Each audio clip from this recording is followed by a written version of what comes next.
y un egreso que es una respuesta motora, ¿no?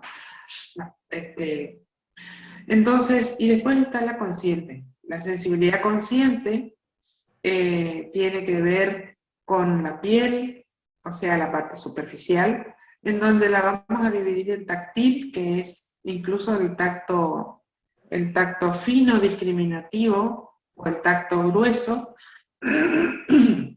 la sensibilidad térmica, que nos permite saber si estamos ante frío o calor, y la sensibilidad dolorosa, que ocurre ante el pinchazo o ante un estímulo, digamos, que despierte ese tipo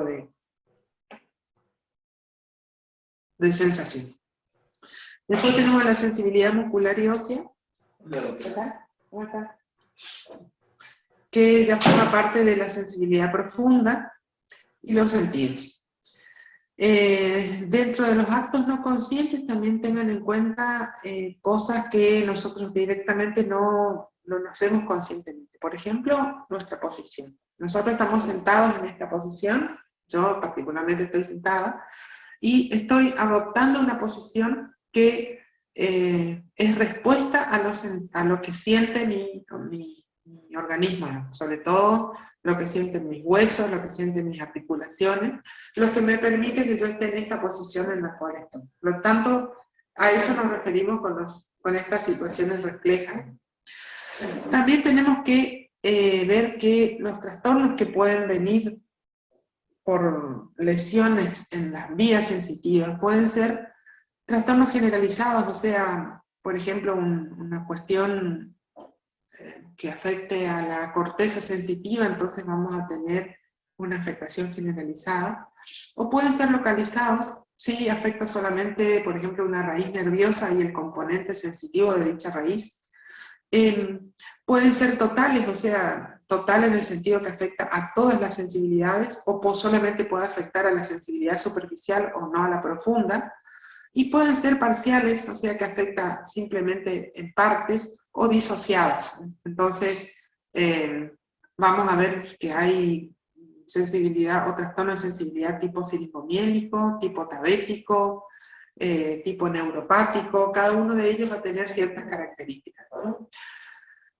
Hay un montón de términos que se aplican en esta parte del examen neurológico, como por ejemplo, tener en cuenta que estesia es sensibilidad, hace referencia al tacto básicamente, entonces anestesia es no sentir, hipoestesia es sentir menos, hiperestesia es sentir más, disestesia es sentir diferente, lo podemos decir como disestesia, parestesia, como términos parecidos, pero haciendo alusión a que la parestesia en general es una sensación desagradable, ¿no? Es distinto a lo normal, pero es desagradable, es molesto.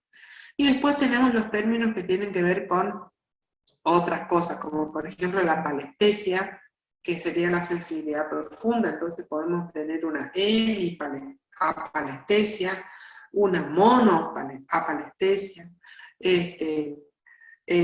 Después podemos poner, por ejemplo, el tema de la sensibilidad termoalgésica, entonces podemos decir que tiene una hemitermoanalgesia, una monotermoanalgesia, términos, digamos, que lo van a encontrar en los libros para ejemplificar algunos de estos síndromes sensitivos que vamos a ver.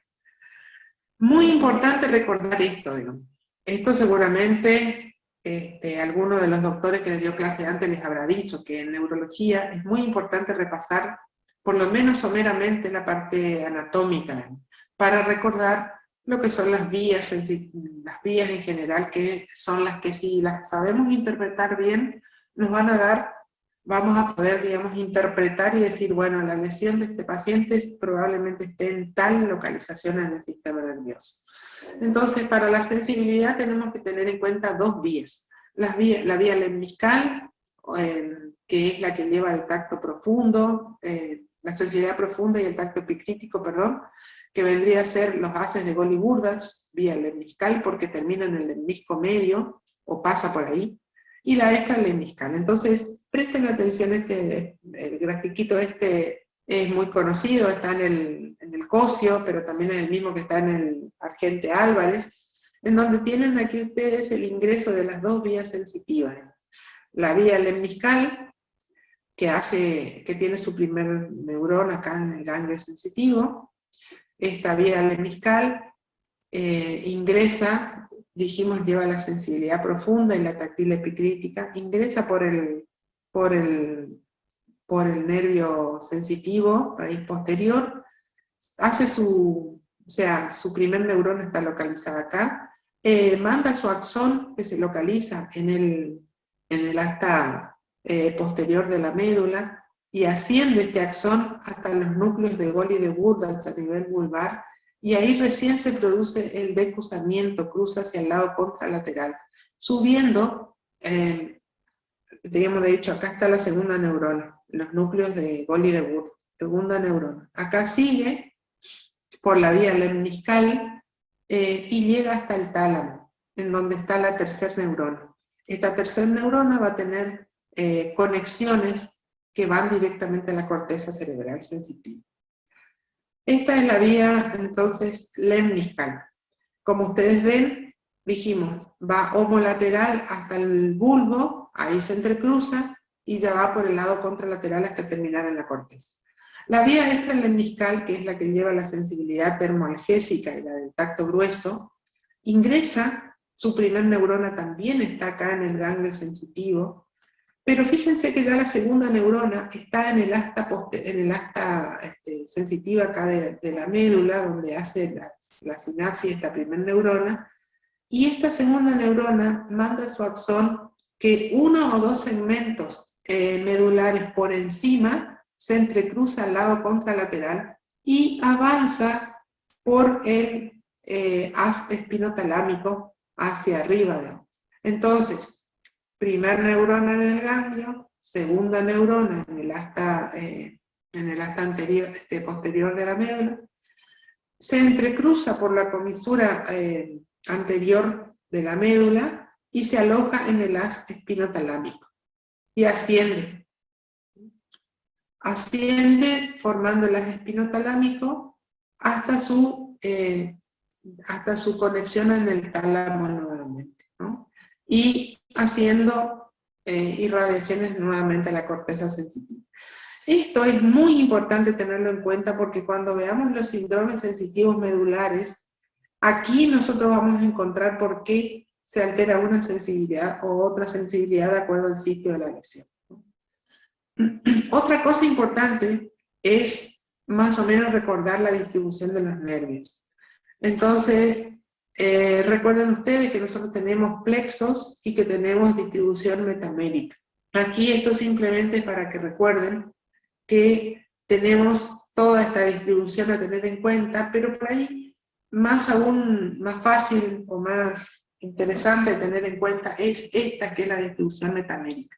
Entonces, como ustedes ven, cervical 2, cervical 3, cervical 4, cervical 5, y aquí ya empezamos con la cervical 5 que ya viene hacia abajo, lo mismo que la 6, que la 7, y vamos a tener distribuciones que ahora acá yo no se las puse, pero van a encontrar en cualquier librito, que son las distribuciones de los nervios en la mano, ¿no? Entonces, por ejemplo, esto, el dedo pulgar y su base, la eminencia tenar, corresponden a C6, que es el nervio radial.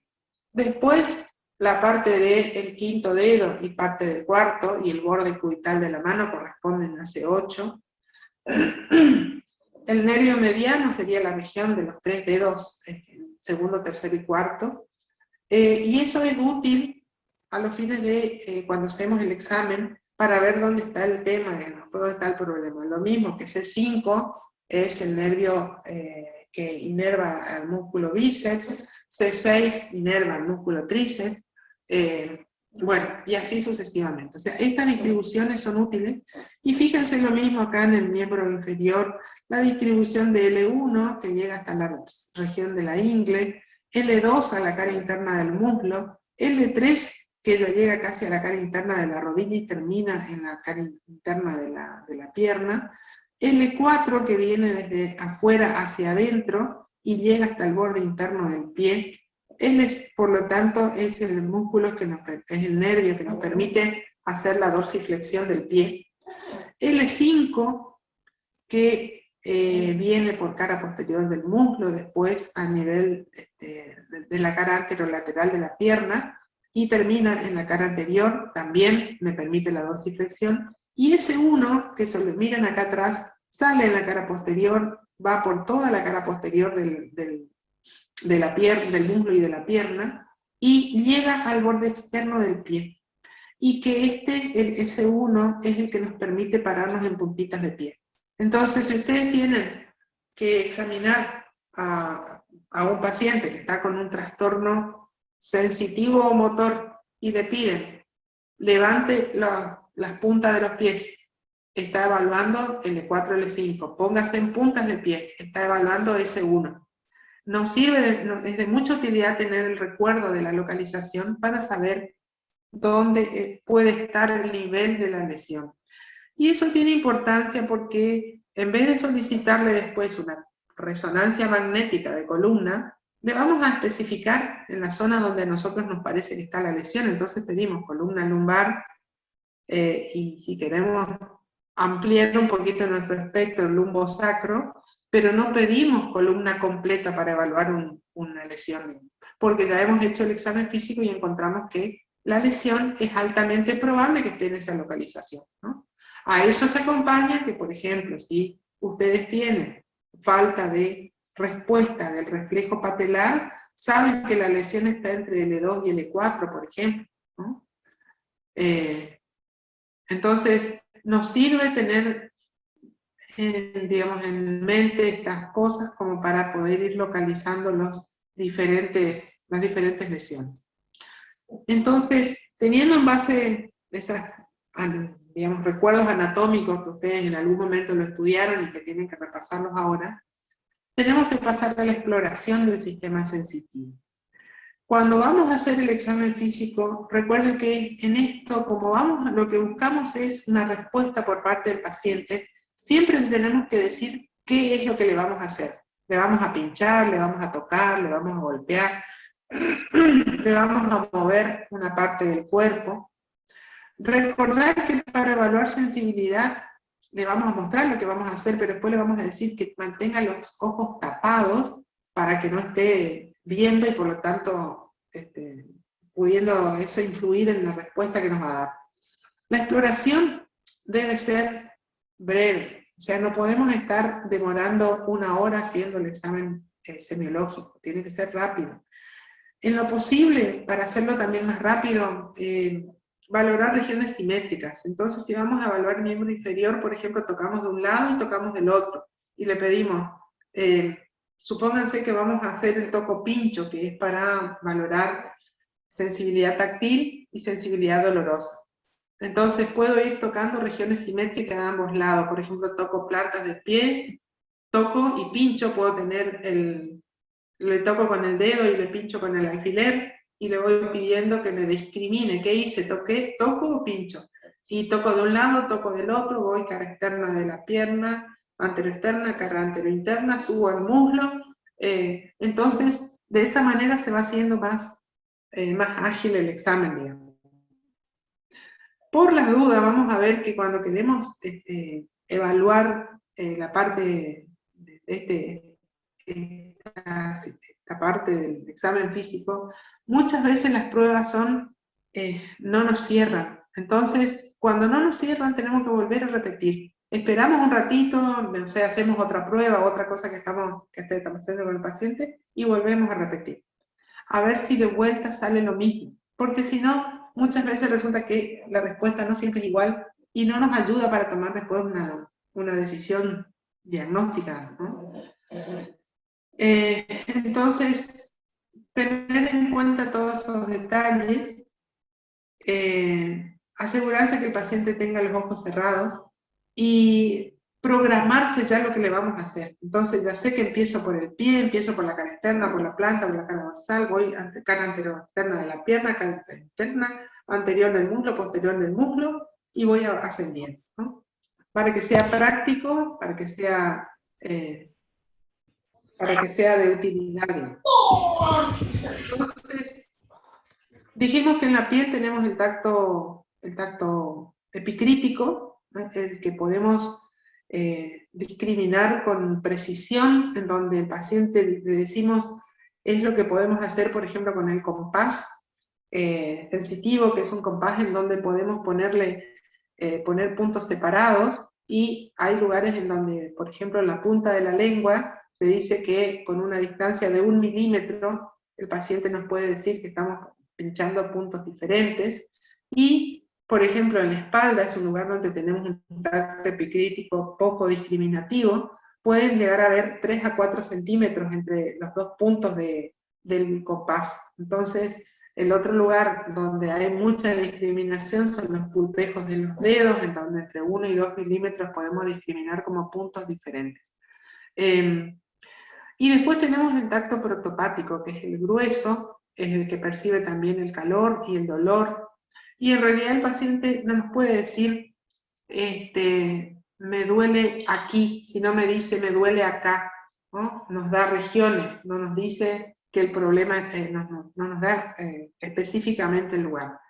Entonces, para eso nosotros tenemos un martillito de reflejos, que tiene generalmente un alfiler por un lado, un clavito, y por otro lado un cepillito, pero si no tenemos eso podemos utilizar otros elementos, qué sé yo, la punta de la vid nos puede servir como alfiler, el pulpejo del dedo nos sirve para la sensibilidad fina, o si no, una torundita de algodón, ¿no? Si queremos usar algo más algo diferente. Entonces, otra cosa que podemos encontrar es cómo evaluar la sensibilidad profunda, por ejemplo. Entonces aparecen aquí otros términos, como por ejemplo la varestesia, que sería, varestesia es el sentido por el cual nosotros sentimos diferente presión. Entonces, la presión se hace en general con un objeto romo o con la mano llena, y se comprime o se aprieta diferentes partes del cuerpo. Ya los receptores son más profundos, están en la hipodermis, están en el periósteo de los huesos. El sentido de varestesia es el que nos permite, por ejemplo, cuando estamos mucho tiempo en una misma posición sentados, cambiar de posición para que no nos moleste o para que no nos lastime la posición. Lo vamos a valorar con presión simplemente, ¿no? Entonces le damos diferentes compresiones también de abajo hacia arriba, preferiblemente, para ver si es que el paciente percibe si le comprimo más fuerte o le comprimo más suave. Después el otro término es la barognosia, que es la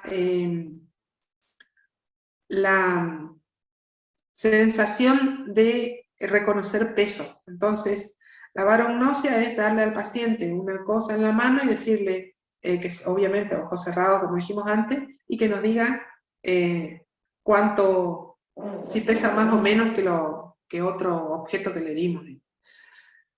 Junto con esto está, aquí no está la barognosia. La barognosia ya es una sensibilidad un poquito más compleja, porque al hablar de gnosia significa conocimiento. Entonces significa que yo tengo que hacer la integración con la corteza sensitiva para decir con ojos cerrados lo que estoy reconociendo es, por ejemplo, una llave que tiene un determinado peso, que tiene una determinada temperatura y que tiene una determinada forma, ¿no?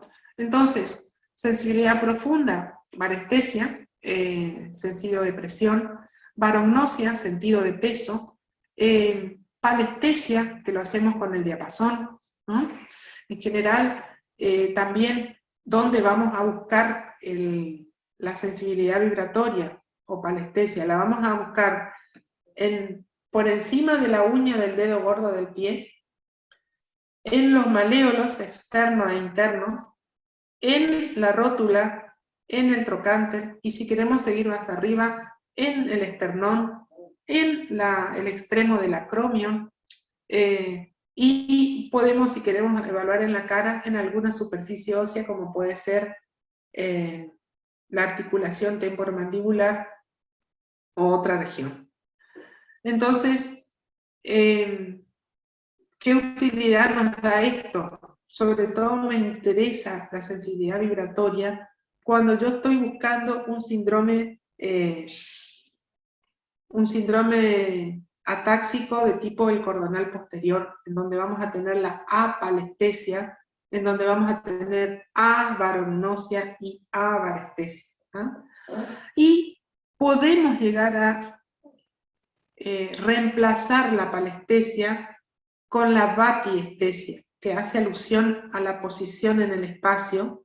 Entonces, lo que hacemos es doblar progresivamente un dedo o una parte del cuerpo con el paciente con ojos cerrados y pedirle que nos diga si está el dedo para arriba, para abajo, o si le hemos puesto pata, o sea, qué hemos hecho con la parte del cuerpo que estamos moviendo.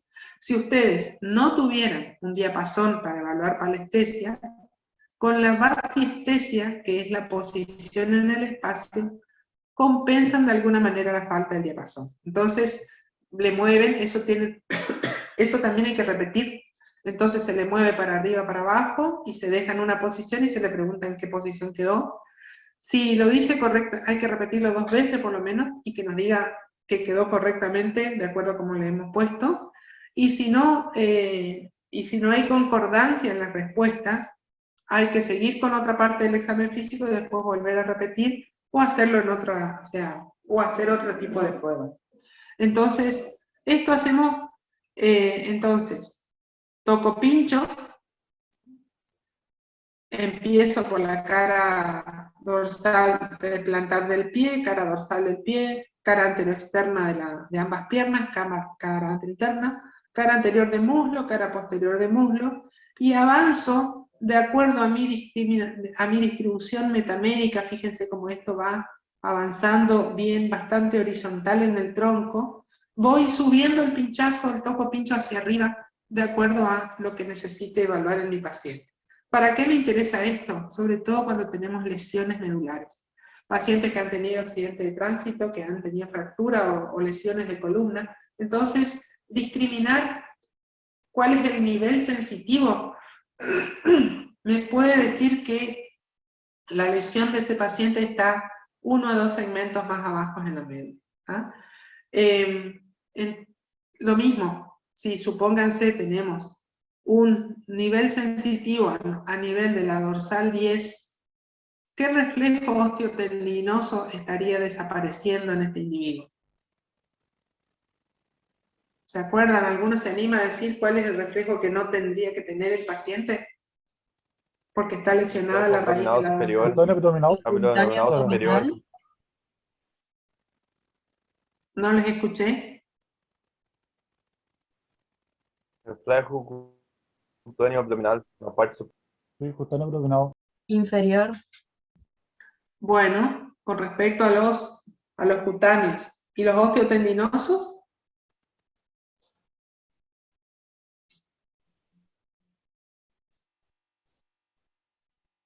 Medio pubiano, ¿no?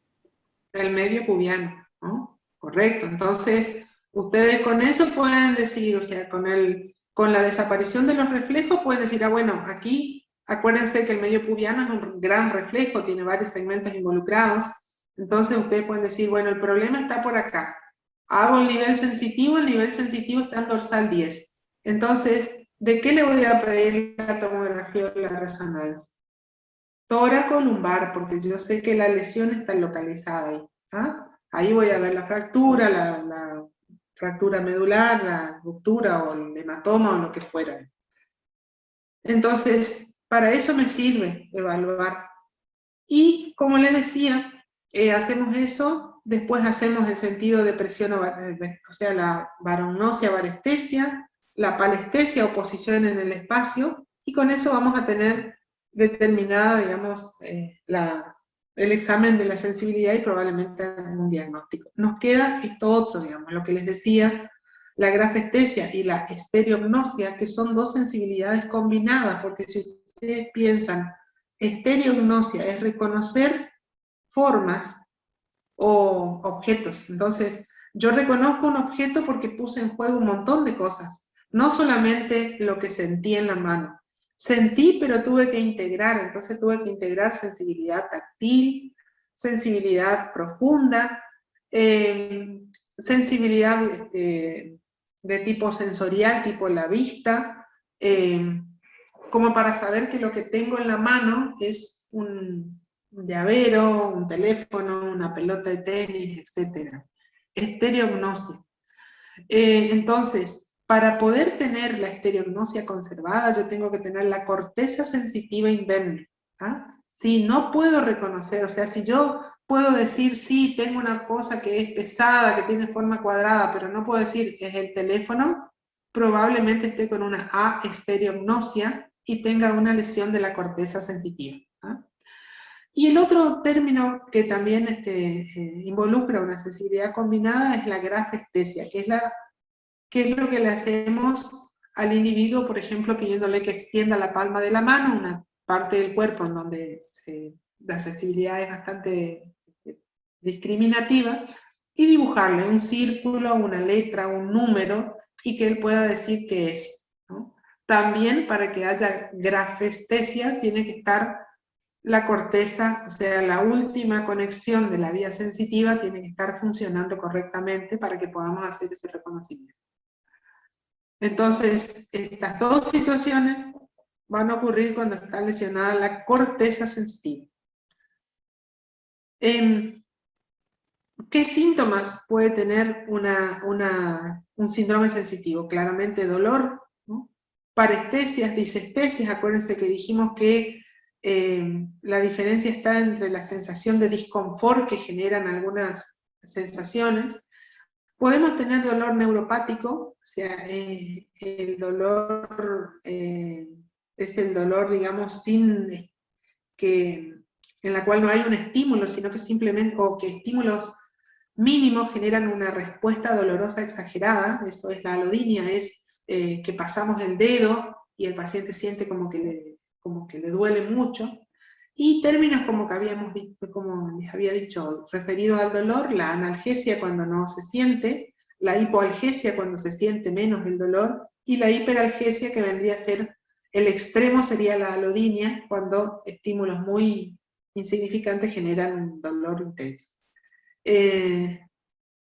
Esto es anestesia, hipoestesia, hiperestesia es con respecto al tacto, ¿no? Entonces, anestesia es no sentir el tacto, hipoestesia es sentirlo menos, e hiperestesia debería ser de vuelta un equivalente a la alodinia. Y acá lo mismo, hipotermoestesia, cuando hay trastorno de la sensibilidad térmica, anestesia o hiperestesia, ¿no? Cuando vamos a hablar de los síndromes sensitivos en sí, o sea, conjunto ya de síntomas y signos que tienen vamos a tener síndromes de disociación, en donde los vamos a definir como aquellas que tienen algunas formas de sensibilidad conservadas y otras alteradas, en donde aquí tenemos tres síndromes de disociación bastante característicos, que ya vamos a ir viendo. El periférico, en donde está afectado el nervio; el tabético, donde está afectado el haz de Golgi-Burdach; y el siringomiélico, donde está afectado el haz espinotalámico, pero no están afectados los otros. Entonces, de acuerdo a cuál de ellos está afectado, es que vamos a tener la sintomatología. Y los topográficos, que están en relación con la distribución. Entonces tenemos, por ejemplo, las hemianestesias, las paraplejías, los síndromes específicos como el síndrome radicular sensitivo, o del cono medular o de cola de caballo, o la parálisis de Ebb-Duchenne, o bueno, diferentes estructuras, o sea, síndromes que están relacionados con la lesión específica de una parte del sistema nervioso predominantemente sensitivo. Y lo que nosotros podemos ver, y vamos a hacer diagnóstico con el examen físico, es en el síndrome polineuropático, que dijimos que es un síndrome que puede ser de disociación. Polineuropático, seguramente recordarán los que ya dieron diabetes, la polineuropatía diabética, o la mononeuropatía, porque aquí tenemos que diferenciar, digamos, los dos síndromes de neuropatía periférica. El mononeuropático, en donde se afecta una raíz nerviosa; el de mononeuritis múltiple, donde se afectan varias raíces nerviosas, pero de diferentes lugares. Por ejemplo, se afecta la parálisis del quinto cervical junto con una parálisis facial o con una del ciático popliteo externo. Eso sería una mononeuritis múltiple, o una mononeuropatía, como por ejemplo una parálisis, sería una afectación del nervio trigémino facial, entonces tenemos una hemianestesia de la cara. Después tenemos el polineuropático, que es el que se afectan todos los nervios de una región del cuerpo. Entonces tenemos una polineuropatía distal, generalmente, que es la que podemos ver en enfermedades bastante comunes, como la diabetes, el alcohol, y después algunos que afectan a la parte proximal, como son, por ejemplo, algunas enfermedades que afectan, por ejemplo, la neuritis por corticoides, que suele afectar más los nervios proximales. Después tenemos los síndromes radiculares, que tienen que ver con raíces nerviosas que están comprometidas o comprimidas por las estructuras óseas de la columna. Los síndromes medulares, que va a depender entonces de la localización, o sea, no es lo mismo un síndrome medular a nivel lumbar que a nivel torácico o cervical. También no es lo mismo que afecte una determinada sensibilidad o varias. Los síndromes de tronco, aquí ustedes vieron los otros días, cuando vieron síndrome de motoneurona superior y cuando vieron ACV, que depende la localización. Si son lesiones que asientan en el tronco, por ejemplo, van a afectar un núcleo de algún nervio, generalmente un par craneal, asociado con la lesión de la vía piramidal o sensitiva que pasa por esa región. Entonces tenemos afectación de un par craneal del lado homolateral con una afectación contralateral sensitiva motora, o sea, aspiramidal o vía sensitiva. El síndrome talámico, que lo vamos a ver cuando hay lesiones que asientan en el tálamo, generalmente son isquémicas, hemorrágicas o tumorales, y cuando tenemos una afectación de la corteza sensitiva, ¿no? Son los diferentes síndromes que podemos ver. Entonces, dijimos parestesias, sensaciones raras, pero tolerables, disestesias, con claro disconfort. En el síndrome polineuropático, entonces, vamos a tener los sectores afectados con estas sensaciones, y podemos dividir a estas neuropatías en neuropatías a fibra fina, en donde tenemos la sensibilidad profunda que comienza, que es la última que se afecta porque es la que tiene la fibra gruesa, y se afecta sobre todo la sensibilidad, el tacto, el calor, la sensibilidad al tacto, la temperatura y al dolor, ¿no? Entonces, todas van a estar disminuidas, pero se afectan más unas que otras. Entonces tenemos la fibra fina y la fibra gruesa. En la fibra gruesa, sobre todo la neuropatía desmielinizante, el ejemplo clásico sería Guillain-Barré. Lo que vamos a encontrar habitualmente es disminución de la sensibilidad táctil, entonces el toco pincho va a estar alterado. Vamos a tener disminución de la sensibilidad a la palestesia, entonces palestesia o posición en el espacio, acuérdense. Vamos a tener pérdida de fuerza, debilidad muscular, y vamos a tener abolición de los reflejos de acuerdo a la localización. Entonces, distribución en bota, en miembros inferiores, distribución en guante, en miembros superiores. Después están las mononeuropatías. Como les dije, tenemos de diferentes, es un nervio que está afectado. Entonces, es común ver, por ejemplo, parálisis que afectan a los nervios del plexo, algunos nervios del plexo braquial, relacionados con traumatismos laborales o a veces traumatismos obstétricos. Entonces, el radial, claramente, acuérdense que el radial, a ver, pidiéndole ahí que por ahí participen un poquito ustedes. ¿Cómo verían ustedes o cómo harían diagnóstico de una mononeuropatía radial? ¿Cuál sería el hallazgo semiológico de este individuo?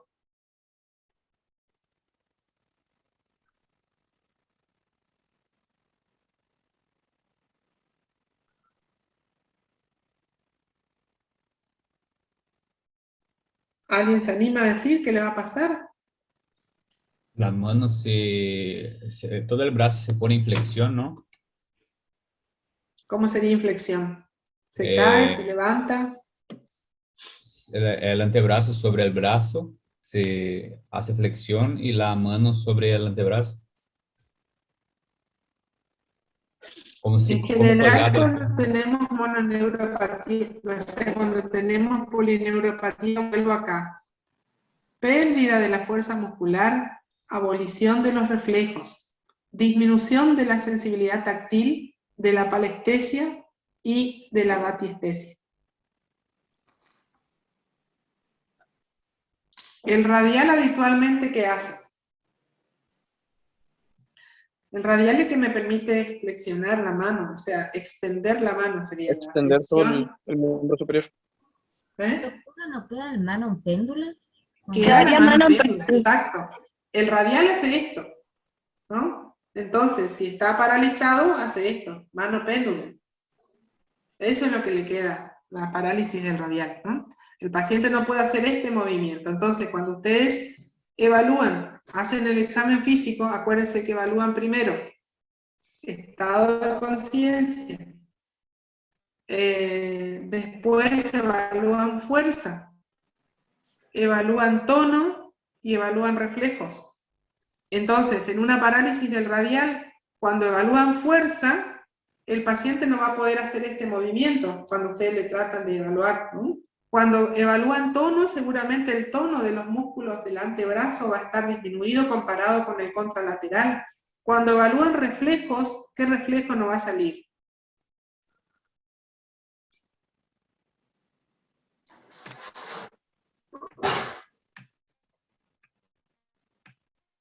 El estilo radial. El estilo radial, ¿no? El que lo buscan percutiendo sobre la apófisis estiloide del radio, ¿no? No va a salir ese reflejo. Y después, cuando buscan la sensibilidad, no va a sentir el tocopincho en la zona de la eminencia tenar. Y no va a sentir la vibración. Acuérdense que el diapasón lo van a poner acá sobre el dedo pulgar, lo pueden poner acá en la articulación metatarsofalángica del primer dedo, ¿no? Entonces, con eso ustedes hacen el diagnóstico de la parálisis del nervio radial y hacen el diagnóstico clínico de mononeuritis radial. Entonces, sin tener conocimiento específico de haber leído la mononeuropatía radial, ¿qué se les ocurre que tendrían que hacer para estudiar esta situación? Ustedes hicieron diagnóstico de una mononeuritis, una mononeuropatía del nervio radial de la mano derecha.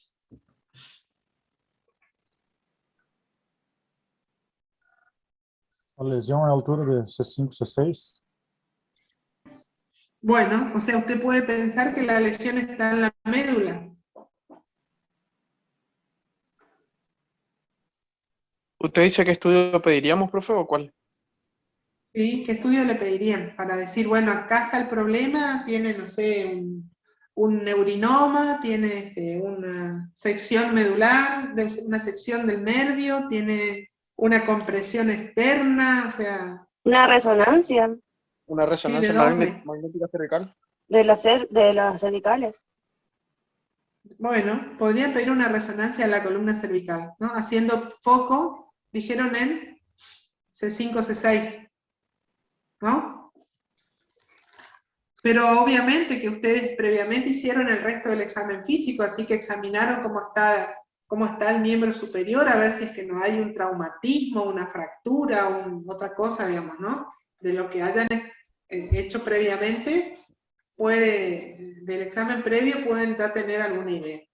Después, por ejemplo, una parálisis o una mononeuropatía del frénico. ¿Qué tendría el paciente?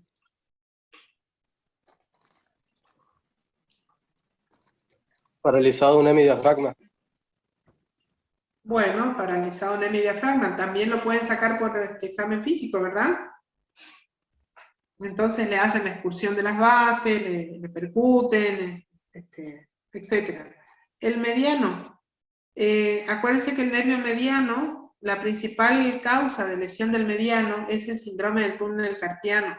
Entonces, ahí hay algunos signos, signos especiales que buscamos, como por ejemplo la compresión sostenida sobre el túnel carpiano para ver si desencadenamos la molestia, o la flexión de la mano extrema, cosa de que comprimamos el tendón, y el otro estudio que hacemos es percutir sobre el tendón,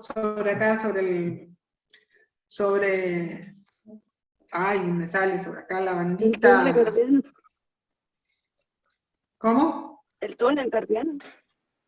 Sobre el túnel carpiano, entonces, y desencadenan dolor. O sea, pueden hacer percusión, compresión o flexión, ¿no?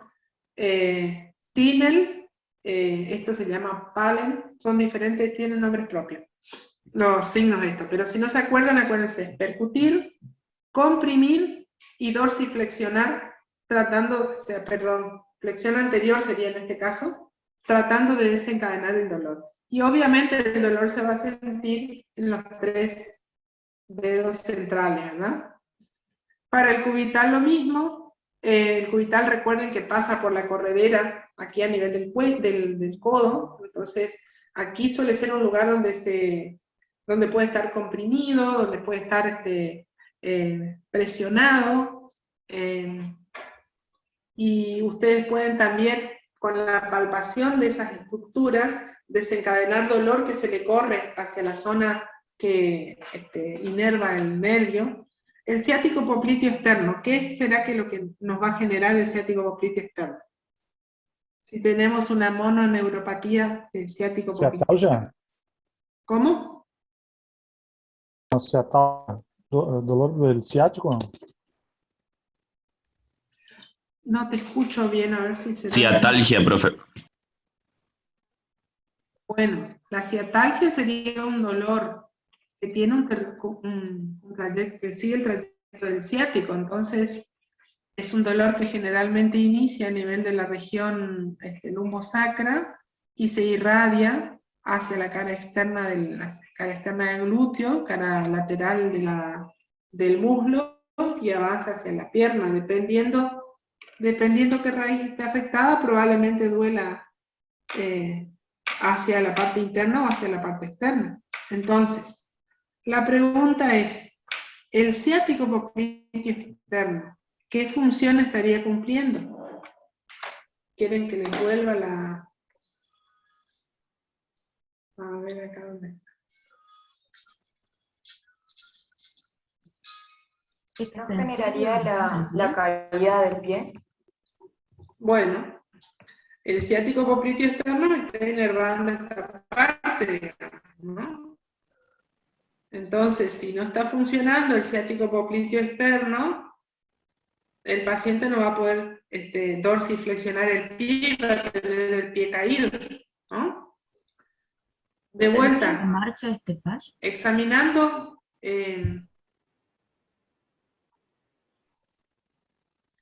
en este caso es una mononeuropatía, es unilateral.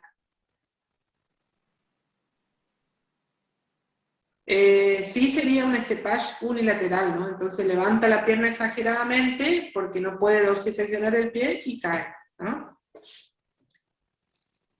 Bueno, o sea que las mononeuropatías son fácilmente detectables con un examen físico ordenado. Los síndromes radiculares, compresiones a nivel de la salida de los nervios de la médula, generalmente comprimidos por estructuras óseas.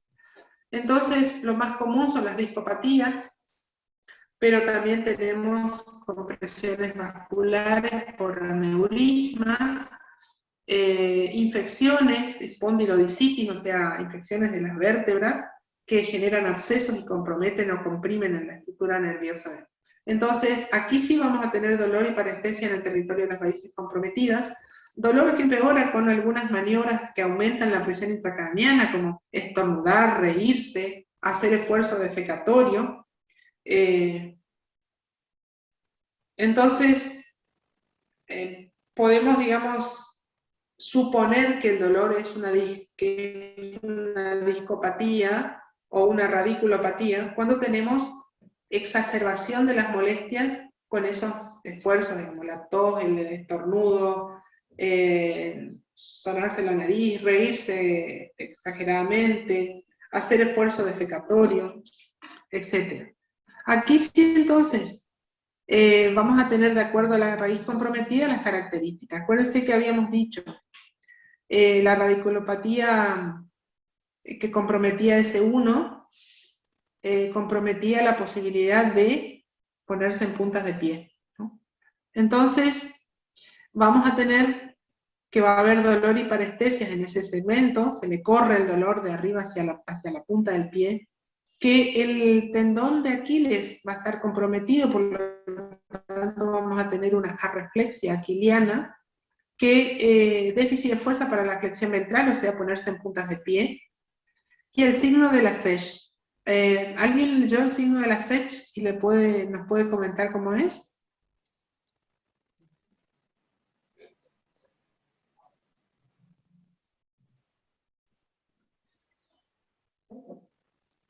Signo de la SESH es un signo que buscamos Lumbar a la con extensión de la pierna, ¿puede ser?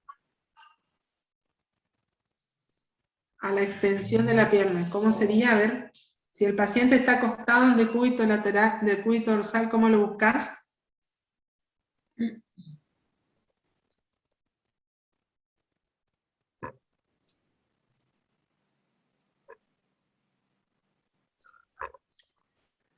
Bueno, el signo de la SESH lo buscamos con paciente en decúbito dorsal. Tomamos el miembro inferior por la pierna y lo levantamos en posición extendida. Generalmente cuando llegamos a 45 grados, o sea, cuando vamos haciendo esto, estamos distendiendo la raíz comprometida, la estamos estirando y eso genera el dolor.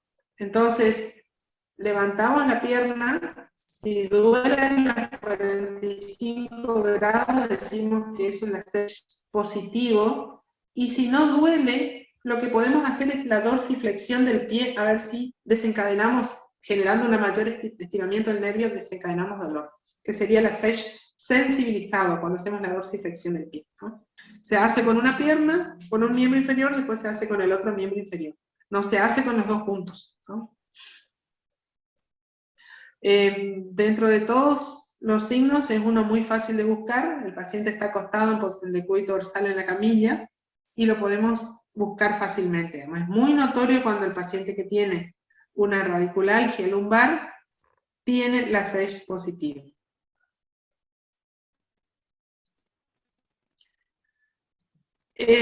Otras radiculopatías bastante, digamos, conocidas, las van a encontrar en los libros tranquilamente, es por ejemplo estas dos, las radiculopatías de tipo Duchenne y de Dejerine-Kumple. La de Duchenne generalmente son lesiones de la raíz 5 y 6 de la columna cervical, entonces sería la parte superior del plexo braquial, y lo que el paciente va a tener es la pérdida de fuerza y de los reflejos y todo lo que corresponde y de la sensibilidad del brazo fundamentalmente, pero que puede afectar a todo el resto del miembro superior. Y la de Dejerine-Kumple es una parálisis que afecta fundamentalmente la raíz 7 hasta la dorsal 1, y por lo tanto afecta también la región del hombro, la región cubital y con mucha frecuencia también el resto del miembro superior. No hay parálisis, o sea, hay una caída, una caída del miembro con imposibilidad, en el caso de la Dejerine, de elevar el miembro superior. Estas lesiones pueden ser traumas obstétricos, pueden ser accidentes de trabajo, accidentes, digamos, traumatismo en general, ¿no? Y en el miembro inferior se describe un síndrome en donde ya lo que está comprimido no es una raíz en sí, sino toda la cola de caballo, que serían las últimas raíces, digamos, lumbares y sacras. Aquí lo que tenemos es una alteración que nos va a dar anestesia en la zona de la silla de montar. Entonces toda la sentadera, la cara interna de ambos muslos, la región perineal va a tener anestesia, y va a haber una alteración esfinteriana, o sea, va a haber incontinencia fecal, incontinencia o función urinaria, o retención urinaria. Aguárdenme un segundito, la segunda vez.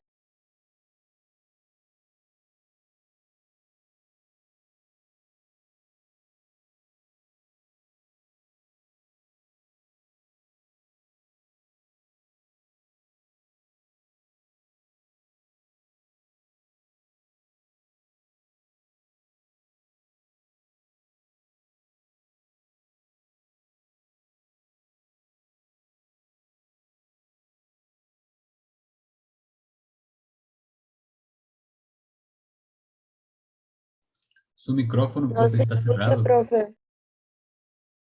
Ahora sí, Sí, ahí Sí, sí. ahora sí escucho. síndromes medulares. En la médula dijimos que puede haber un síndrome de disociación o puede haber un síndrome de sección medular completa.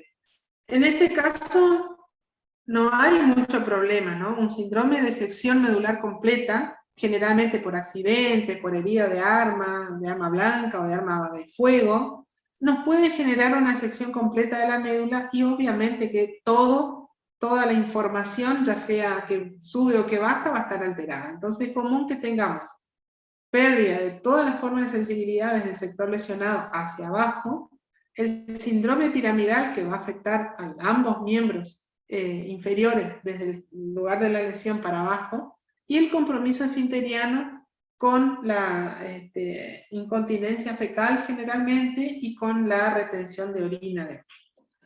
Entonces, un síndrome de esto no ofrece mayores problemas porque vamos a darnos cuenta enseguida de que lo que está pasando, ¿no? El tema se produce cuando tenemos síndromes de sección medular parcial, donde se secciona, por ejemplo, solo la mitad de la médula. Entonces, también esto es común de ver en las lesiones por traumatismo, por heridas de arma blanca o arma de fuego, en donde vamos a tener, aquí ya está puesto, pero siempre mi idea es hacerle que ustedes piensen, digamos, qué va a pasar, digamos, ¿no? Si tenemos lesionada, supónganse, la mitad izquierda de la médula, a nivel, supongamos, de lumbar 2, vamos a tener seguramente de ese mismo lado una hemiparesia, porque acuérdense que la vía piramidal se decusa más arriba, entonces vamos a tener hemiparesia del mismo lado, una hemianestesia del mismo lado, porque también recuerden la vía de la sensibilidad profunda, Asdey-Boll y Burger, se entrecruza allá arriba en el bulbo, y vamos a tener una hemitermonalgesia del lado contralateral a la lesión, desde 2 niveles por debajo de la lesión. Acuérdense que la vía extralemniscal entraba a la médula, hacía sinapsis, subía 2 niveles y se cruzaba. Entonces, cuando tenemos una sección medular parcial, vamos a tener esto, digamos, del mismo lado de la lesión, afectadas las vías que se entrecruzan arriba, y del lado contralateral a la lesión, la vía que se entrecruza en la médula, ¿no?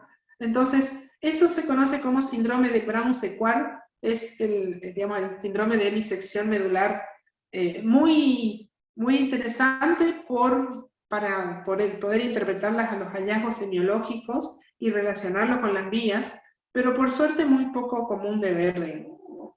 Síndrome de Brown-Séquard. Después tenemos los síndromes de los cordones anterolaterales. Los anterolaterales, ¿qué es lo que llevan? La sensibilidad que habíamos dicho se entrecruza en la médula 1 o 2 segmentos por arriba del sitio de la lesión, 1 o 2 segmentos por arriba de donde ingresó. Entonces, claramente, si tenemos alguna lesión que altere los cordones anterolaterales, espinotalámico, lateral y anterior, vamos a tener la pérdida de la sensibilidad superficial Aquí está diferenciado la sensibilidad superficial y la termoalgésica, porque la termoalgésica se ubica en el lateral, en el espino talámico lateral, y la superficial del tacto protopático se localiza en la parte bien anterior de la espino talámico anterior. Entonces, pero básicamente lo que vamos a tener es una pérdida de la sensibilidad superficial y termoalgésica, 1 o 2 dermatomas por debajo del sitio de la lesión del lado contralateral, porque acuérdense que esa se cruza, ¿no? Después tenemos dentro de los medulares los de disociación. La siringomielia es un síndrome en realidad en donde hay lesiones que comprometen el conducto del epéndimo, ¿no? Y que afectan a varios niveles, o sea, podemos tener una lesión a nivel cervical, otro a nivel dorsal, otro a nivel lumbar, en donde vamos a tener compromiso alrededor del conducto del epéndimo. Entonces, lo que afecta son las fibras que se entrecruzan a ese nivel, hacia espino talámico lateral. Entonces, lo que vamos a tener alterado va a ser la sensibilidad termoalgésica, que es por donde se cruza, la táctil protopática queda conservada y la táctil discriminativa, que va por el haz de Boni-Butcher, también está conservada. Pero sería muy fácil si fuera todo igual de arriba abajo. En la siringomielia las lesiones están suspendidas porque tenemos una lesión a un nivel, otra lesión a un nivel. Entonces, sí o sí hay que hacer todo de arriba abajo para decir, bueno, aquí a nivel de dorsal 10 parece que hay algo, a nivel de cervical 7 parece que hay algo. Entonces, son lesiones suspendidas, no es que van a estar en todo. Estas lesiones siringomiélicas pueden aparecer, por ejemplo, relacionadas con tumores, menos frecuentemente, pero no del todo, relacionadas con accidentes cerebrovasculares que comprometen la circulación medular, y con la siringomielia, que es una enfermedad ya específica, ¿no? Entonces, recuerden que el problema de la siringomielia es que está suspendida, o sea que no es que está a todo nivel, sino que vamos a tener en diferentes niveles. Entonces, abolición de la sensibilidad termoalgésica, conservación de la sensibilidad táctil. Después tenemos el tipo tabético. Este sí lo solemos ver con frecuencia. Por ejemplo, lo podemos ver en la diabetes, lo podemos ver en estadios finales de neuropatía avanzada, lo podemos ver en la neurosífilis, que no se ve tanto en esta altura de la vida, pero se ve, y lo podemos ver también en pacientes que han tenido que han quedado con secuelas o que tienen una lepra lepromatosa, ¿no? Después tienen estas otras causas menos, la esclerosis múltiple, enfermedad que está en aumento en esta época de la vida en que vivimos. Se ha descrito el HIV y el HTLV1 o virus de linfotropo humano asociado a inmunodeficiencia tipo 1, que afecta fundamentalmente, digamos, da una lesión, fue uno de los virus previos al HIV. Vendría a ser el HIV, por ejemplo, es el HTLV3 o 4, no me acuerdo. El HTLV1 que puede causar lesiones medulares de tipo mielitis, ¿no?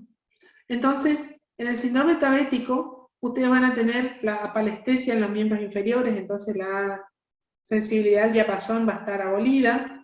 La posición en el espacio probablemente esté alterada, pero puede ser que conserve la sensibilidad al dolor y la temperatura, o sea, el toco y el pincho, el paciente siente. Pero la varestesia, la varognosia, la batiestesia no van a estar presentes. Aquí vamos a tener la marcha táxica, es este paciente que tiene que caminar mirando los pies y levantando exageradamente el pie, cosa que caiga y golpee el talón en el suelo para él sentir. Se dice de hecho que la vista son las muletas del tabético, ¿no? Acá tenemos una alumna que toda la clase le estoy mirando, que está mirando el celular, que se ríe y que es como que está conversando con alguien. Yo le diría que si no le interesa la clase se desconecte, porque realmente me genera inquietud estar observándola. Bien, muchas gracias. Entonces, los síndromes de disociación tabético, nosotros nos vamos a dar cuenta porque el paciente no puede juntar los pies y cerrar los ojos. A lo mejor pueda juntar los pies, pero cuando cierra los ojos, inmediatamente comienza a balancearse y se puede desplomar. Entonces, ustedes van a ver que el paciente puede pararse con los pies juntos siempre y cuando esté mirando sus pies, pero no puede cerrar los ojos, ¿no? Camina con la marcha taconeante, golpeando los pies y mirándose hacia el suelo. Después tenemos los síndromes que ya son más bien corticales, ¿no? Entonces, los síndromes de hemianestesia, que ya son arriba, digamos, ¿no? Entonces podemos hablar del tálamo, el centro de integración de todas las sensibilidades, ¿no? Entonces, toda lesión isquémica que lesione el tálamo, o tumoral, o degenerativa, nos puede dar un síndrome sensitivo contralateral, porque acuérdense que las sensibilidades del otro lado terminan en el tálamo, ¿no? Es todo contralateral. Puede ser subcortical cuando afecta a la sustancia blanca, y ahí acuérdense que va la vía piramidal. Entonces, siempre que tenemos lesiones que afectan la sustancia blanca subcortical, probablemente tengamos una hemiplegia contralateral con una hemianestesia contralateral. Y cortical son aquellas lesiones que afectan el área, la corteza gris y la corteza cerebral del área somatestésica, en donde ahí vamos a tener esas sensibilidades combinadas alteradas que habíamos dicho, ¿no? La agrafestesia, aestereognosia, imposibilidad de discriminar puntos separados. También podemos encontrar las hemianestesias alternas, que tienen que ver con los síndromes de tronco, los síndromes alternos que ustedes han visto en la clase previa creo que les dio el doctor Vera, de síndrome de motoneurona superior. Entonces, dependiendo dónde esté la lesión, vamos a tener diferentes alteraciones. Entonces, si asienta en el tronco, vamos a tener seguramente una anestesia de la mitad de la cara, del lado de la lesión, porque afecta al núcleo del quinto, y vamos a tener una anestesia de los miembros y del hemitronco del lado opuesto a la lesión. Acuérdense que ya viene cruzada la sensibilidad, y que la anestesia va a ser disociada porque no va a comprometer todas las formas, ¿no? Cuando son síndromes de tronco.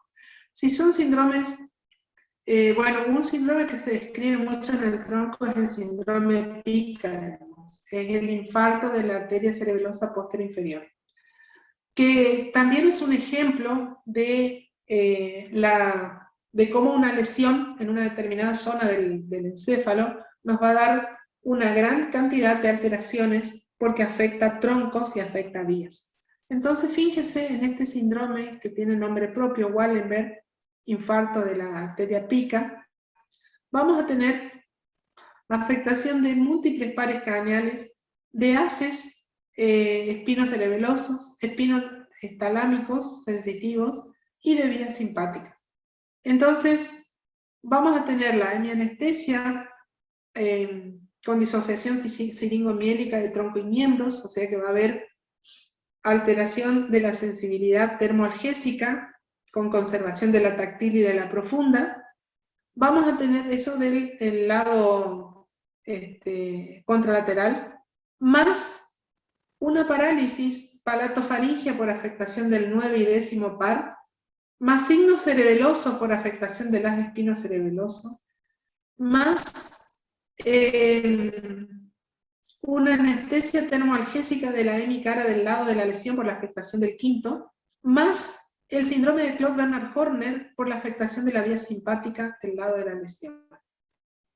Claramente, si uno hace a conciencia el examen neurológico, puede hacer diagnóstico de infarto de la pica, de la arteria cerebelosa posterior inferior. Hemianestesia alterna, o sea, el paciente no siente del lado contralateral, pero resulta que no tiene movilidad del paladar del lado de la lesión, tiene una hemiataxia, entonces tiene incoordinación del movimiento del lado afectado, tiene un Claude-Bernard-Horner del lado afectado y una ausencia de sensibilidad en la cara del mismo lado de la lesión. Además, si uno se pone a pensar, son regiones extremadamente pequeñas, digamos, las lesiones que nos dan el síndrome, o sea que por infarto de estas arterias, en donde con una tomografía axial computada generalmente no se ve. Tenemos que recurrir a resonancia magnética, que es lo que ve mejor la fosa posterior y la región de tronco, digamos, como para poder determinar dónde está la lesión. Son lesiones muy pequeñas.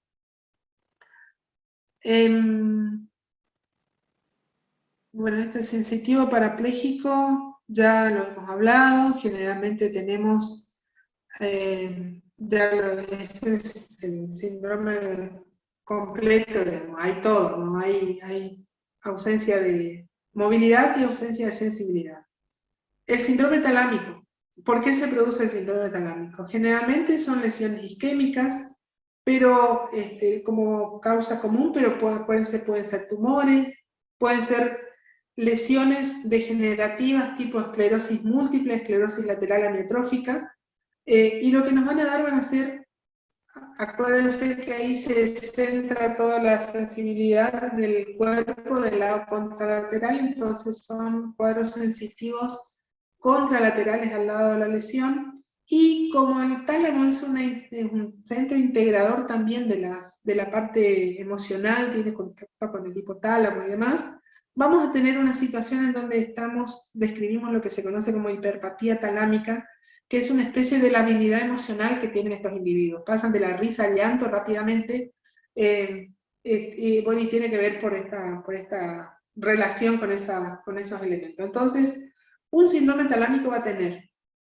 una hemiparesia fugaz, porque pasa cerca de la vía piramidal, una hemicorea, hemiatetosis, hemitemblor, hemiataxia, porque si ustedes recuerdan y han repasado, en el tálamo no solamente integra los sensitivos, sino que hay una integración con otros elementos como los centros de los núcleos de la base, que regulan los movimientos asociados, con los haces espinocerebrales, o sea, con haces que van al cerebelo, y tiene relación con los otros, o sea, con otros segmentos del encéfalo. Entonces, vamos a tener una hemiataxia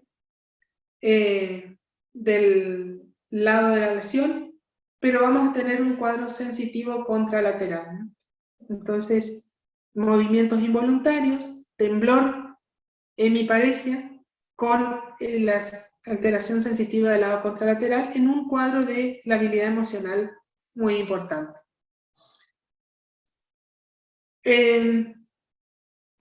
Y después se describen una serie de síndromes que ustedes ya lo estudiaron cuando vieron piramidal. El síndrome de Claude, en donde tenemos una lesión, digamos, donde se afecta la arteria cerebral posterior, afectación del tercer par y una ataxia contralateral, o sea, es un síndrome alterno. El síndrome de Weber es un síndrome muy lindo de detectarlo, porque tiene la parálisis del tercer par del lado de la lesión, o sea, ojo desviado hacia afuera y abajo, y la hemiplegia del lado contralateral. Y en la medida de que vamos ascendiendo, el Benedict ya tiene compromiso de los haces cerebelosos, entonces, y de los núcleos de la base, entonces tenemos hemianestesia parcial, hemiataxia, hemicorea, hemiplegia del lado contralateral por las vías, más la parálisis del tercer par del lado de la lesión. Siguiendo más arriba tenemos el Miller-Gruber, en donde hay la hemiplegia braquiocular por afección piramidal contralateral, con hemianestesia y parálisis facial homolateral, o sea, afectación del quinto y séptimo del mismo lado. Siguiendo los vulvares, vulvar anterior, el síndrome de Babinski-Nagioti, son diferentes lesiones que van a ir, que van a depender entonces de la localización. El vulvar anterior vamos a tener compromiso del nervio hipogloso, del núcleo del hipogloso, con la hemiplegia. El Babinski-Nagioti tendremos el síndrome cerebeloso del lado de la lesión. ¿Alguien habló? Una pregunta, ¿el vulvar anterior es el síndrome de Jackson también se dice? Sí. No. Todos tienen nombre propio. El tema es que los nombres propios son tramposos porque por ahí no nos acordamos bien de todos los nombres propios. Lo que uno tiene que tratar de acordarse son de las lesiones, de los hallazgos semiológicos acá. Que ahí sí, si nos equivocamos porque no pensamos. Los nombres propios es muy difícil acordarse. De hecho, yo no me los acuerdo. O sea, el único que me acuerdo es me acuerdo bien es el del Weber. Y el Weber va acompañado de uno que tiene además, que es el de Benedict, digamos, que es igualito, solo que se le agrega el hemisíndrome cerebeloso también, digamos, ¿no? Son las dos que me acuerdo porque, no sé, porque me resultan fácil de recordarme. Todos los demás, los nombres propios me cuesta mucho.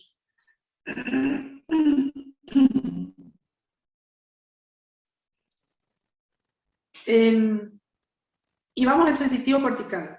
Aquí hay descrito de acuerdo al lado, acuérdense que tenemos nosotros un lado dominante, en donde es más, donde depende si somos diestros o zurdos, ese va a ser nuestro hemisferio dominante, y eso va a determinar también que tengamos las alteraciones. En general los síndromes sensitivos son por meningitis, por encefalitis, por tumores, por accidentes cerebrovasculares. Y lo que vamos a tener va a ser que el paciente siente, digamos, ¿no? O sea, a uno le pincha y él le duele, a uno le toca y él siente, pero no puede determinar localización, por ejemplo, y no puede hacer estas sensibilidades combinadas, digamos, en donde necesitamos la capacidad de integración que ofrece la corteza cerebral. Entonces, se describe, por ejemplo, cuando la lesión es del lado derecho, la presencia de alucinaciones táctiles y de la anosognosia, que es el no reconocer el propio cuerpo. Entonces estos pacientes pueden andar, pueden caminar, pero viven chocando porque como que no se dan cuenta que tienen el lado del cuerpo y golpean contra cualquier cosa porque no se dan cuenta que lo tienen, digamos.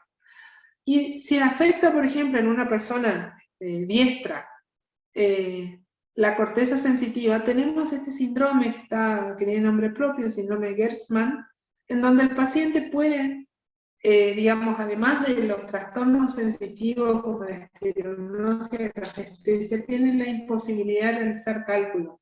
Conoce los números, puede decir es el 125.380, pero si le decimos sumale 2, no lo va a saber hacer. Ha perdido la capacidad nuevamente de hacer una asociación de ese conocimiento, digamos, ¿no? Viene a calcular. Bueno, y como ustedes pueden ver, con un buen examen físico uno puede llegar a determinar, por lo menos, tal vez no decir que tenga tal vez no nos acordemos exactamente si la lesión está a nivel del bulbo, de la protuberancia del pedúnculo, pero sí podemos decir que es un síndrome de tronco, sí podemos decir que es un síndrome cortical, que es un síndrome talámico, porque podemos ir dándonos cuenta de acuerdo a los hallazgos que vamos teniendo. Y lo mismo si es periférico. La ventaja de poder integrar estas cosas que hemos dicho, el examen de la parte motora, o sea, de evaluar la fuerza, los reflejos, el tono, de evaluar la sensibilidad sensitiva y profunda, estableciendo dónde están los déficits, nos puede decir dónde está la lesión y nos limita la solicitud de estudios complementarios o incluso de las intervenciones que tengamos que hacer.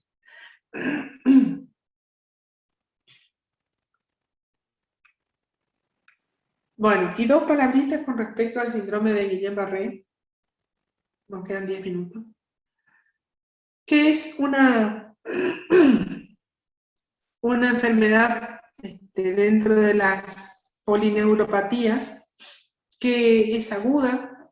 O sea, aguda nos referimos a que entre el inicio y la máxima progresión de la enfermedad pasan 4 semanas. Si sigue progresando más de 4 semanas ya es una polineuropatía subaguda, ¿ah? Y si va más de 8 semanas es crónica, ¿ah? Eso es importante porque define situaciones diferentes con tratamientos discretamente diferentes también. Entonces, Guillain-Barré, aguda, grave, de evolución fulminante, de causa autoinmunitaria. Generalmente relacionada con algún estímulo inmunitario, ¿no? Nosotros actualmente con el asunto de las vacunas COVID, ahora por ejemplo se está hablando de posibilidad de Guillain-Barré post vacunas COVID, pero también se ha hablado por ejemplo de otras vacunas, la vacuna de la gripe ha desencadenado en algunos casos episodios de síndrome de Guillain-Barré. Con respecto a la clínica, es una parálisis motora de evolución rápida. En general, decimos sin alteraciones sensitivas, pero lo llamativo es que los pacientes se quejan de dolor en los segmentos afectados. Entonces, si uno le hace el toco pincho, él siente, discrimina, posición en el espacio puede discriminar, pero refiere dolor. La forma más común es la parálisis ascendente, que se conoce como parálisis de Landry, otro neurólogo eminente de hace 200 años, en donde él ya describió esta parálisis que comenzaba por los miembros inferiores, generalmente imposibilidad primero de caminar, posteriormente de sentarse en la cama, y si progresaba, compromisos superiores, con disestesias y hormigueos variables en las extremidades. Un porcentaje no menor hacen algo de dificultad a nivel del nervio facial. Yo también estoy re pobre. Viste, siempre está peor que otro. Hay alguien que está con el micrófono, por favor, que lo apague. No sabes que no me olvidé contar. Entonces voy a estar lo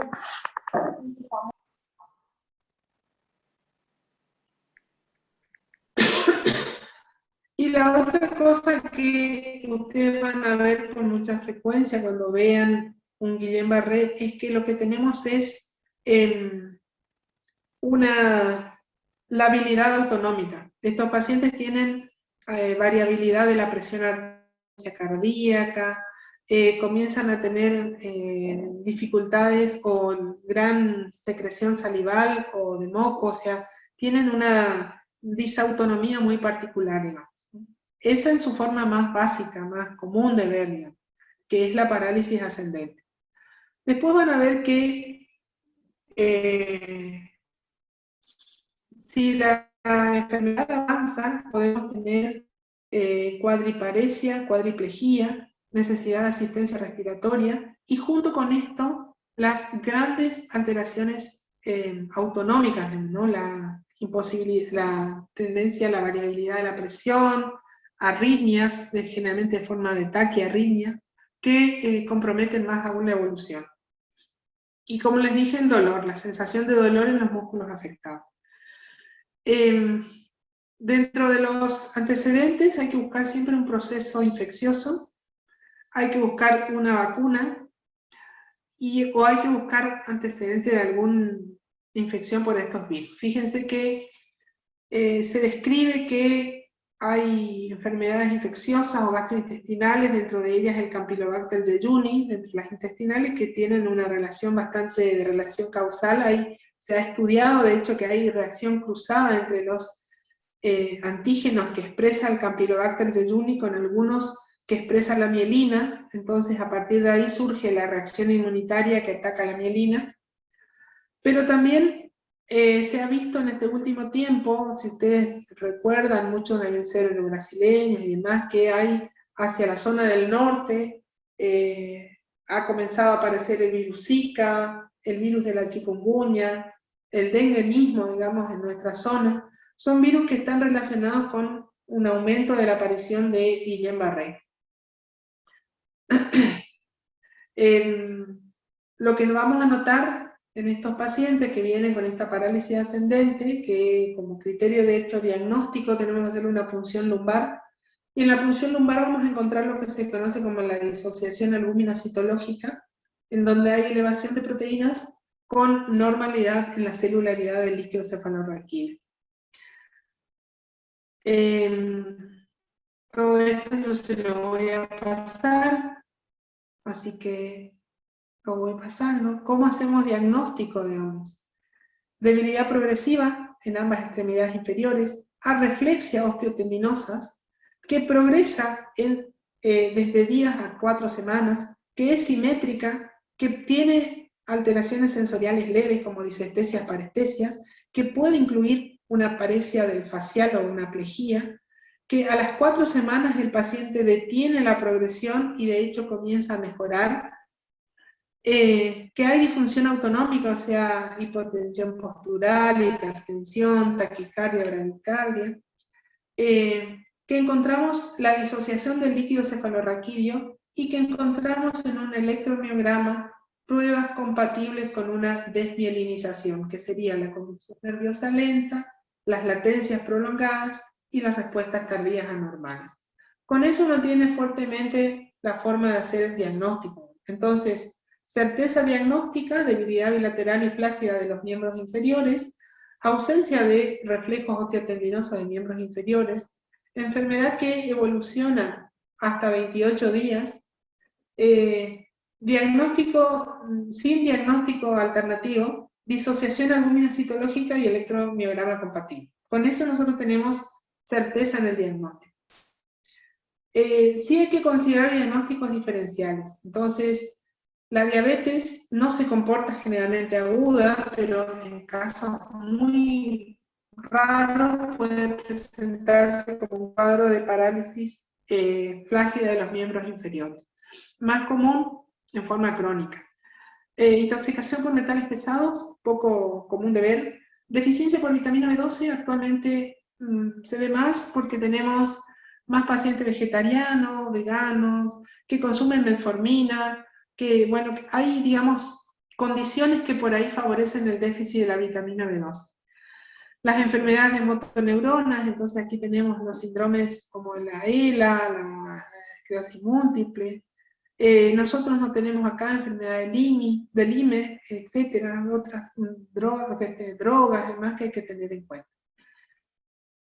Entonces, se establece una clasificación de gravedad de acuerdo a los síntomas. Entonces grado 1 es con el paciente que puede andar normalmente, solo que tiene debilidad. Grado 2, que el paciente puede caminar 5 metros sin ayuda. Grado 3, que camina 5 metros pero con ayuda, arrastrando los pies. Grado 4, que no puede moverse. Grado 5, que está en asistencia respiratoria mecánica. Y grado 6, que sería la muerte. La recuperación puede ser de semanas a meses hasta que se recupere. Después hay variantes. Tal vez dentro de las variantes más comunes se describe el síndrome de Fisher, donde el paciente comienza con una oftalmoplejía, donde hay una parálisis generalmente unilateral de los pares craneales, con un cuadro de ataxia, ¿no? De incoordinación motora, ¿no? Y después te describen estos otros. No son, lo clásico es lo que les mencioné recién. Estos son síndromes de muy poca prevalencia, de baja frecuencia de presentación. Entonces, para el tratamiento de un Guillain-Barré, tenemos que dividir como siempre lo que es medidas generales, o digamos no medicamentosas, y medidas específicas o medidas medicamentosas. Entonces, importa, por ejemplo, el reposo adecuado en la cama, evitando posiciones viciosas que vayan a generar problemas posteriores. La kinesioterapia, el manejo correcto de las vías venosas, tener controlados los signos vitales, la monitorización cardiovascular, tener en cuenta que el paciente está postrado, entonces aumenta el riesgo de tromboembolia venosa, así que hacer la profilaxis correspondiente. manejarse con sonda vesical si es que el paciente está con compromiso esfinteriano, y hacer el apoyo emocional tanto al paciente como a la familia. Después viene el plan específico, el tratamiento específico. El tratamiento consiste en uno u otro de estos que he puesto acá. O hacen inmunoglobulina o hacen plasmaféresis. Los dos tienen la misma efectividad, son altamente efectivos. Y se ha demostrado que si se hacen las dos cosas, no es que mejora la efectividad, digamos, o sea, tiene que hacerse o uno o el otro. Entonces, inmunoglobulina intravenosa, en 5 infusiones hasta 2 gramos por kilo de peso corporal, o plasmaféresis durante 4 o 5 días haciendo intercambio de plasma a razón de 40-50 mililitros por kilo de peso, ¿no? Con eso, fíjense, el 85% logra una recuperación funcional completa y obviamente se acelera la recuperación. La mortalidad es muy baja, menor al 5%, y mueren porque hacen complicaciones pulmonares, neumonías aspirativas, bronconeumonías, atelectasias por la falta de movilidad, y por esa razón fallecen. Si no, andan bien. Tener en cuenta que tanto la plasmaféresis como la inmunoglobulina intravenosa tienen efectos adversos que hay que tener, o complicaciones que deben tenerse en cuenta. Desde las hemodinámicas, para el caso de la plasmaféresis, que puede generar trombosis, puede generar hipovolemia, hasta endocrinos metabólicas, hasta infecciosa, porque pues, se pueden transmitir virus a través de la plasma que se le recambia.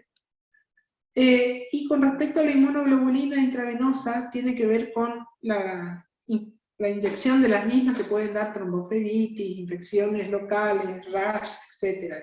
Y menos frecuentemente meningitis aséptica y cosas más raras.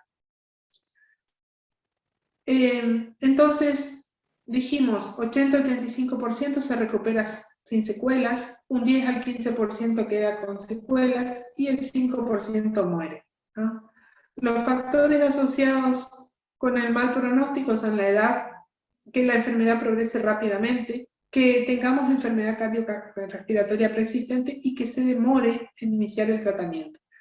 ¿Qué hacemos nosotros acá en Santo Tomé, que no tenemos ni para plasmaféresis y no contamos con las inmunoglobulinas intravenosas? Esto es imperativo: hacer el diagnóstico, hacerle la punción lumbar para demostrar la disociación de albúmina citológica y solicitar la derivación antes que el paciente tenga una dificultad respiratoria que obligue a intubarlo y colocarlo al respirador, ¿no?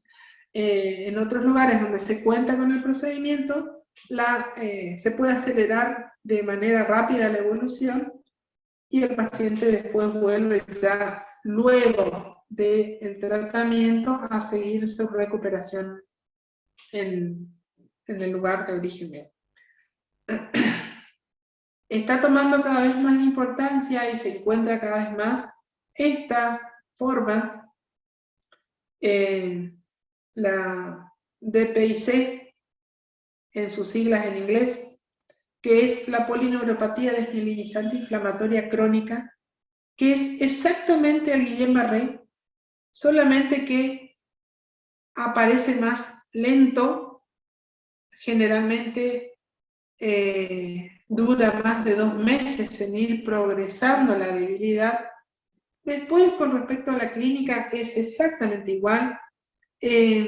Con respecto a los factores de riesgo, son muy parecidos de vuelta. Hay una base inmunitaria, hay historia de adicción, de infecciones virales previas, etcétera, que pueden contribuir a la aparición de esta forma, y que, a diferencia del Guillain-Barré, que no responde con corticoides, hay que hacer inmunoglobulina o plasmaféresis, estos responden a dosis altas de corticoides. Entonces, se les tiene que colocar a 1 miligramo kilo, y generalmente responden bien. Si no hay buena respuesta, tenemos la chance de hacerle la inmunoglobulina intravenosa o la plasmaféresis, digamos, o otros inmunosupresores como azatioprina, ciclofosfamida. Se asocia, como les dije, con otros virus, con otras enfermedades, y básicamente hay que tener en cuenta que si estamos ante una polineuropatía desmielinizante crónica, hay que solicitarle serología para hepatitis B, hay que pedirle un reumatograma con FAN, anti-DNA, factor antinúcleo, etc. Hay que pedir, digamos, hay que investigar la parte intestinal porque pueden tener alguna enfermedad inflamatoria intestinal, buscar un tumor, entonces importa hacerle estudios de imágenes de todo, o sea, tomografía, generalmente de tórax, abdomen y pelvis, buscando ganglios, buscando masas, pedirle un proteinograma electroforético, buscando las gamapatías monoclonales, que pueden ser desde un mieloma múltiple hasta gamapatías de significado incierto, que son, digamos, son algunas que no requieren un tratamiento específico de la misma, digamos, pero que predisponen a la aparición de esta situación.